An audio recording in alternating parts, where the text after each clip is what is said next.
Guys, and welcome back to another Neon Reaper Ask Neon video. So yeah, I feel like this one's a little bit of a tricky subject, a little bit. This is a little bit of a landmine that I have to sort of walk around carefully for this video. I'm definitely going to wake up tomorrow with 2 subscribers and be cancelled. You're goddamn right. Yeah, let's just tackle the video anyway. So this is from Mr. Twelix, who posted. Which way am I gonna go? Which way am I gonna go? We're gonna do it here today. There you go. Sound effects. Who needs to put the sound effects on? I do it myself. Who says, look, how, or I'm gonna kind of like reword this to has has Momo-Metal revitalized BABYMETAL, or if you disagree, how has Momo-Metal not revitalized BABYMETAL? Yeah, this one's a bit of a hard one, but the simple answer to this is yes, and that's it. Video done.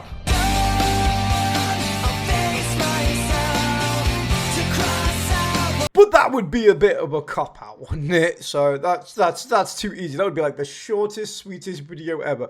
But I'm going to break this down into a couple of bits, because I feel like in order to answer this question, we need to kind of like break down the reasons why Moa has revitalized or why she hasn't. And I feel like the best way to be able to answer this question, or to give my opinion on this question, is to break down the history of BABYMETAL itself through 3 stages, through obviously the Yui era, the Avenger era, and also the Momo era as well. So yeah, if you're liking this one so far, then yeah, stick around, smash like on this video, and yeah, we'll get into it.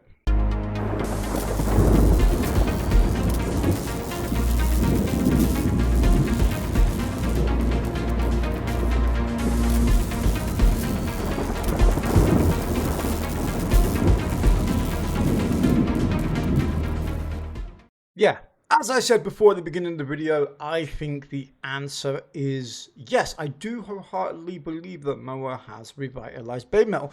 But again, the reasonings behind this, I feel like we have to kind of go back to the beginning. So we're going to talk about the Yui era for a little bit and how she was so impactful. And one of the reasons why her impact is still lasting even now. And also how Moa sort of benefits from that as well. But we're going to talk about it. Obviously, I'm not going to go into like the whole history of BABYMETAL, because if you're watching this, you probably already know it. So Yui was obviously a founding member. She was there at the beginning. Her alongside Moa kind of gave, you know, the baby factor in BABYMETAL. Sue obviously was the stoic one, and you had Moa and Yui giving the dancing, the baby factor of the trio. Yui probably would most arguably be the best era of BABYMETAL. This was the era that everybody fell in love with for a couple of reasons. You had the back and forwards with Moa. You know, you had that sort of like that trio that everybody kind of loves. Nobody knew any different at that point. For those that were fans of like Sakugaku and stuff like that, growing up with Yui, seeing the girls already on top of like being in BABYMETAL and going back and watching that, you had an immense emotional attachment to Yui. And even then, I think that just highlights like her charisma, I think, as well. The one thing I would say, and this is no slight on Moa, Moa is very pretty. Moa is very charismatic when she's live on stage, but she doesn't have much of a presence sort of outside of that. You know, on the stage, very much Sue focused, and I'm going to touch on the Moa factor in a minute. But this is the one thing that Yui really picked up. Again, it gave Moa somebody to bounce off of. You know, she was, you know, pint-sized, you know, spunky, you know, she had a little bit of attitude, but in the cutest kind of way. And Yui kind of really personified that. As the group sort of progressed and as they were getting older and we went into like sort of Metal Resistance, that's kind of when you saw the band kind of taking more of a serious note. And Yui kind of really did the hard graft here. This is something that I think Momoka will never have to deal with. and that is that Yui had to go through the era of Baby Metal where Baby Metal was a gimmick. They were deemed to be not real metal. At that time, there was a whole thing where bands like Judas Priest and stuff like that would come out and defend the girls. And say like this is real metal. These are girls and they're rocking out as hard as anybody else. And Yui came through that kind of like period and stuff like that, really uplifting Baby Metal and really kind of sticking to it. And she probably took a lot of flack, actually, to be fair. Obviously, the reasons for her leaving, we will never know. Again, this isn't the video that I'm going to speculate about that. We think it was an injury. And sort of, it was felt when she left, which is going to bring me to the second era now. A reason why, again, I'm building up to this answer, don't worry. And the second era. So we had the Avenger era, but first I'm going to touch upon the two-girl era. We had for a while just Sue, just Noah. Now I fully believe in this kind of area that they didn't expect Yui to leave, that they maybe thought she was going to come back or anything, but for one reason or another that didn't happen. Now this is, along with probably the Avenger area, like the two-girl era is definitely my least favorite era by hands down. There was something really lacking here. Moa didn't have that person to bounce off of. She didn't have. It just felt really awkward having Sue on stage and just having Moa by herself in the background dancing. She put on a brilliant front and gave it her all, but the magic, for me personally, again my own opinion here, people might think differently, but the magic definitely wasn't there. She tried her best to carry it, but it was blatantly obvious that something was lacking. And I think the loss of Yui was felt. And that has that magnitude of what she was able to offer. Then, obviously, probably stuff behind the scenes happened, and, it was probably made evident that Yui probably wasn't returning. Hence, we had the Avenger era. Or maybe, they still hoped that she was coming back with whatever injury, and they just tried to prolong it with the Avenger era. Now, I quite liked the concept of the Avengers. It was great to look at. It had also the visually stunning to look at, especially when they were all on stage. It gave fans something to look forward to, new girls to kind of like see and appreciate. But the problem with not being a member of Baby Metal is you couldn't really get attached to the girls. You couldn't really get attached to the Avengers because you didn't know how long they were going to last for. And we've been built up with Baby Metal, especially with Yui leaving, especially with the Kami band kind of being forced to take a little bit of a backseat. That when Cobra sort of put something in the limelight a little bit, you don't know how long it's going to be there. The only constant is the main three themselves. Everything else is expendable, and we know this. So when you were watching the Avengers, as good as it was, you couldn't. Again, you could fall in love with the girls individually, whether it be like I said, Kano or Momoko at that time. But you couldn't get wholly invested because they were still below what was effectively Moa and Sue. And as time progressed, it became blatantly obvious that as good as the concept of the Avengers was, the magic of the trio was still not there. It still hadn't been recaptured. You still had Moa fronting the Avengers a little bit. But again, she didn't really have anybody to sort of play off. It was very evident straight away that Moa is obviously the head of these Avengers, and the other girls are dancing sort of behind her. They never really had like a start and roll. And then once we got then we started getting into the rotation of the girls. They'd play shows, and it would be Kano one show, Momoko the other. Rinse and repeat. And you couldn't get invested, and they still had this sort of trifactor of that group, but you couldn't really you couldn't really love them as much as you wanted to because of that, which was kind of the reasons why I feel like the Avenger era fell apart, and also because it wasn't ever meant to be permanent, which is one of those things.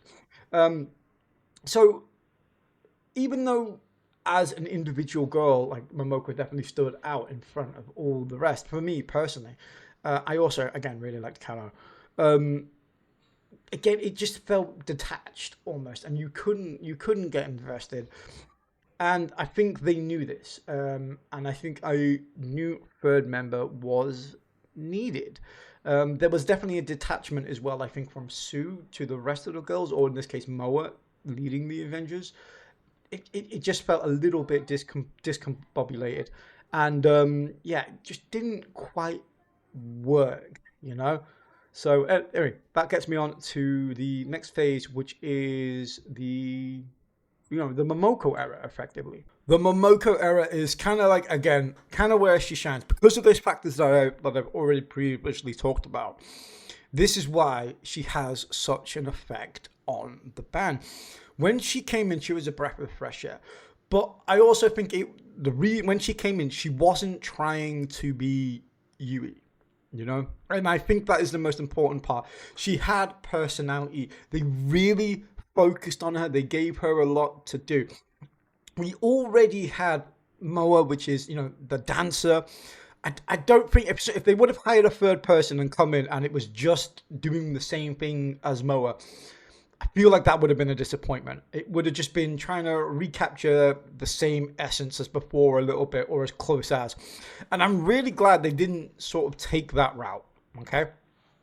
She came in, she not only with the personality of herself, but obviously she added a new layer to BABYMETAL that they hadn't really previously had, which was screaming, or growls. And they really played on this one.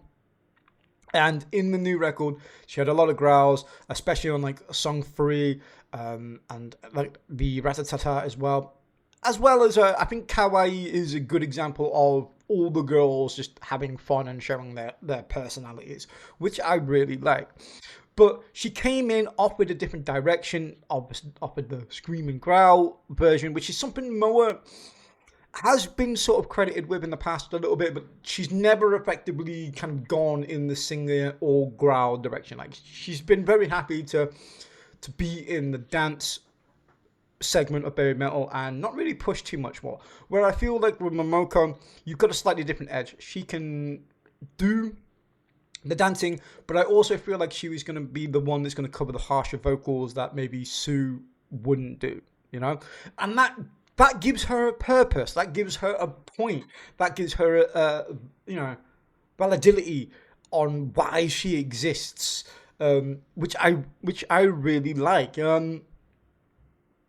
That in essence is how I feel like she's kind of like, I don't know if the right term revitalized would be correct, but I think it's poignant. I think that's something you probably could say in this scenario, and I feel like a lot of people would say it, and maybe there's a handful of people that say no, they wouldn't say it, because again, the Yui era is the original OG.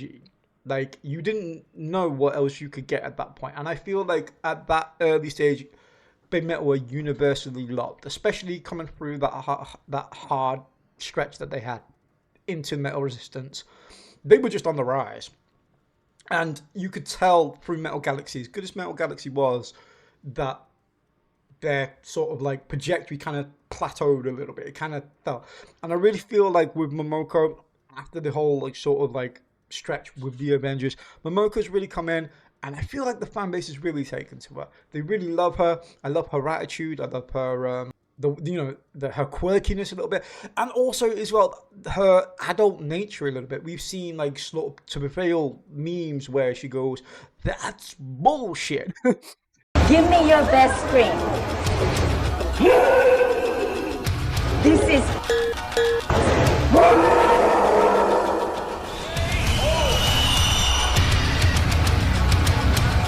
NANI?! Which is something everyone is like, oh my god, one of the girls swore. And I like that about her, because again, Moa is already the baby aspect. Like, she is the original sort of baby from the original trio.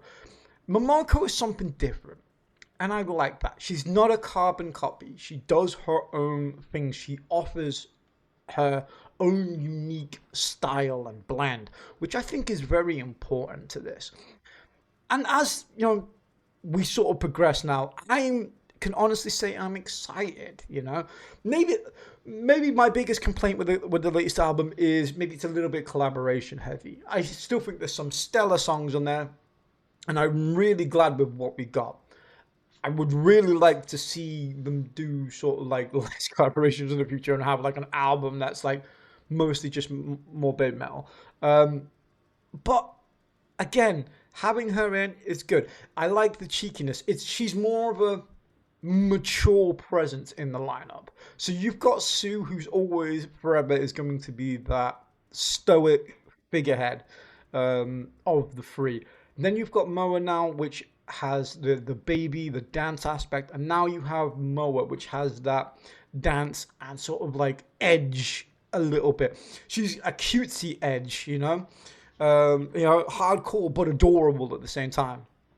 And again, on the stage performing, having that sort of like trio back, that trifecta, really just it makes you love the band a little bit. And now you know that even though Momoko performed in the past as a trio, again, there was always that cloud over your head. It was like, is this permanent? Because she'd get rotated out the next night. Less and less and less as time went on, which I think was an obvious sign. But at that time, you were like, you couldn't get invested with her. But this time, they got invested. And it's slightly different from before as well. Before, she was just a replacement. She didn't really have any personality. She didn't have any quirks. This time, they really kind of like focused on that a little bit. Through the marketing, through the memes, through the clips. And I think that's a brilliant idea. I think having the personality of these girls and having a little bit of a laugh at themselves, showing them smiling, showing them kicking ass and just being a little bit more mature, I think is a good sign. I think the thing people are going to compare Momoko to is Yui, but I think they're two different eras. Baby metal at that time were essentially babies. They were young adolescent women rising up through the metal ranks at a young age, and they could get away with the cuteness. And I think time has moved on. It's a different era, and you know the girls aren't that age anymore. They're almost 30. I mean, fuck, right? Like, Jesus Christ. Like, sorry to just drop that bombshell on everybody. I'm going to have people in the comments go, no, she's 26. She's 4 years. They're 4 years off 30. They're not the same anymore. Like, there has to be an evolution there. They have to find their edge. And I feel like they've done it perfectly. I feel like, once again, when the chips are down for baby metal as a whole, they find a way to push forward. Sometimes they don't quite hit it the first time round, but the good thing about baby metal is they keep churning it up. They'll keep trying until they eventually hit it. They don't just try to stick with a piece that doesn't fit and try to spend the next 4 years trying to make it fit. They're very good at that. They're very good at sort of like evolving to their environment and shaping the band for the better in the long run. And I think a lot of people would agree that I think Momoko was the only obvious choice. Like, I can't think of about, maybe in a parallel universe, maybe there is somebody that came in and, you know, we're talking about this and going, couldn't think of anybody else. But in this one, I honestly, I don't think there's anybody better suited for Momoko. Not only for her dance qualities, her association with the girls, obviously being in Sakura Gakuen herself. She has that history, that upbringing, that work ethic. And then not only that, but again, her quirkiness and what she brings to the band and what she's willing to do. She's taking the step that Moa seemed hesitant to take, which is to be more involved. But she seems to have stepped up. So now, baby metal, not only does it feel like the three pieces back, but you've also got three different moving parts. And that elevates me for baby metal. Revitalize, I don't know. That seems like a hard word, but if I had to put it into a single yes or no answer, I would say yes. I think Momoko has revitalized baby metal for the better, given the current circumstances. I'd like to know. Let me know in the comments, guys. What do you think of Momoko joining? Did you have any other girls that you think would have maybe slotted in? Do you agree that maybe has Momoko revitalized BABYMETAL. I definitely think there's an argument to say, like, has she revitalized? Like, did BABYMETAL ever need revitalizing? But I'm going to say yes, because that, again, that Metal Galaxy era, the Avenger era, as good as it was, and it did have its moments, I don't feel like it was ever built to last. And Momoko definitely has brought some stability, some charisma as well into BABYMETAL, and I just feel like overall it's a positive thing. I can't think of a single negative thing with Momoko being in there, to be honest. She just ticks all the boxes, the one and only obvious choice. Again, guys, don't forget to leave a like on this video. Hopefully I don't wake up tomorrow morning with like 0 subscribers. I really appreciate it. Hope you enjoyed this video. And if you want to ask me some more questions, do so in the comments down below, because you never know, the next video could be yours. I like talking about different topics and tackling them. So yeah, ask me anything. And there you go. Take care, guys. See you next time.